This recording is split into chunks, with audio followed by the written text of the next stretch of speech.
Most content creators are leaving opportunities on the table because as soon as a topic comes up that doesn't fit their niche, they freeze.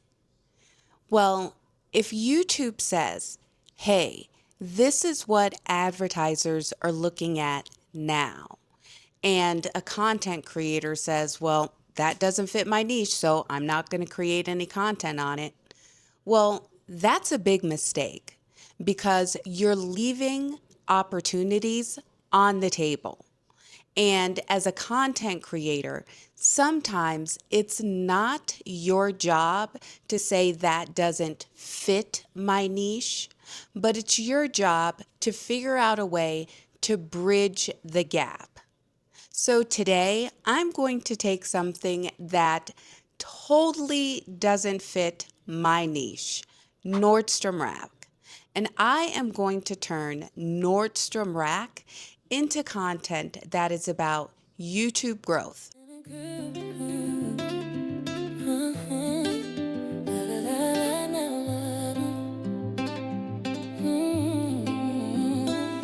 Yeah, my vibes stay high. Been through storms, still clear my sky. Grounded moves, no need to flex. Peace and purpose, that's my check.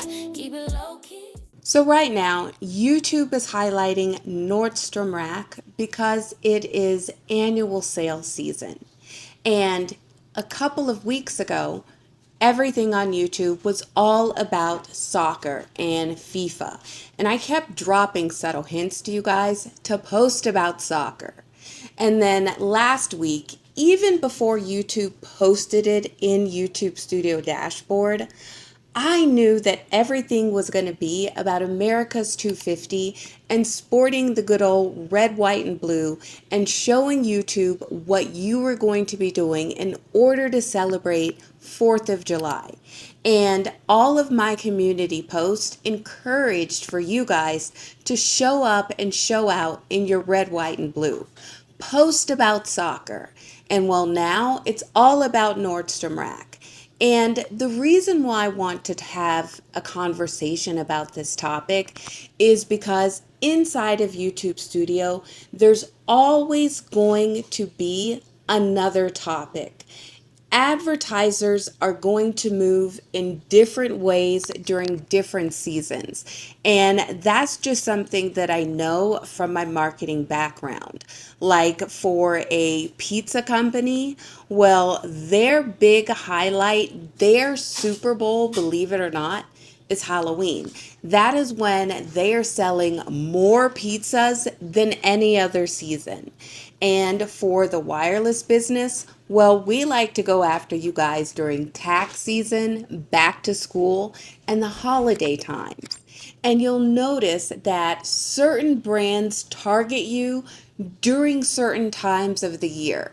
And as content creators, we have to learn how to incorporate those opportunities into our content without completely changing up our niche. And well, today, being that I was passing Nordstrom Rack, I said, hey, I want to go ahead and try this experiment and see if I can turn this into a lesson about niche bending.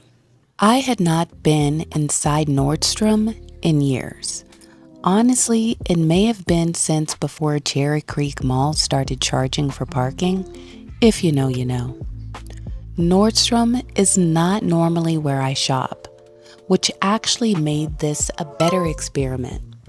I was not walking into a familiar store with a script already written in my head. I had to walk around, explore the departments, look at the merchandise, and figure out how this experience could connect naturally to the content I already create. That is where many creators get stuck. They see a trending topic, a seasonal event, a shopping campaign, or something YouTube is highlighting, and they assume that they have only two choices. They can ignore the opportunity completely, or they can make a random video that has nothing to do with the rest of their channel. But there is a third option. you can find a bridge. Niche bending does not mean changing your niche every time something new becomes popular. It means taking a subject that sits slightly outside of your normal content and approaching it through the lens your audience already knows you for. The topic may change, but the promise you make to your audience stays the same. My audience comes to learn how to think more strategically about YouTube. So this is not simply a video about what I found at Nordstrom. This is a video about how I took an opportunity and connected it to Nordstrom and turned it into a YouTube growth lesson. That is my bridge. Whenever you are trying to niche bend, you ask yourself 3 questions. First, what is the actual opportunity? In this case, Nordstrom and Nordstrom Rack are being highlighted around a major shopping season. That gives creators an opportunity to create relevant content, feature products, and possibly earn through products that are even available for tagging. Second, what does this mean for my existing audience? What do they need to learn from this? Well, my audience does not necessarily need a traditional Nordstrom shopping vlog, but creators do need to understand how to participate in shopping opportunities, trends, and seasonal conversations without turning their channel into something completely different. And third, what experience can I create that allows me to teach that lesson honestly? That is why I actually went to Nordstrom. I could have sat at my desk and told you to be creative, but going to the location gave me original footage, a real experience, and actual products that I can discuss and potentially tag.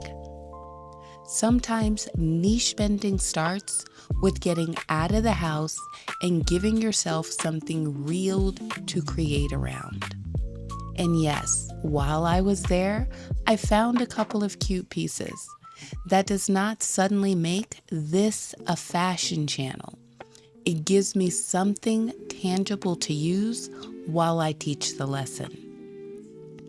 I can show you what I tried on. I can tell you what I liked, what I didn't like. I can show you the items that I purchased, and I can tag the products that are genuinely featured in the video.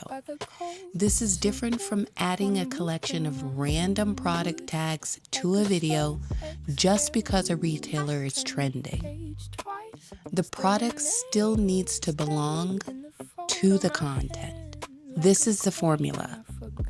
Start with the opportunity, translate it to your niche, create an authentic experience. Then make sure the final video still delivers what your regular audience came to receive. A cooking creator might use the sale to discuss kitchen products.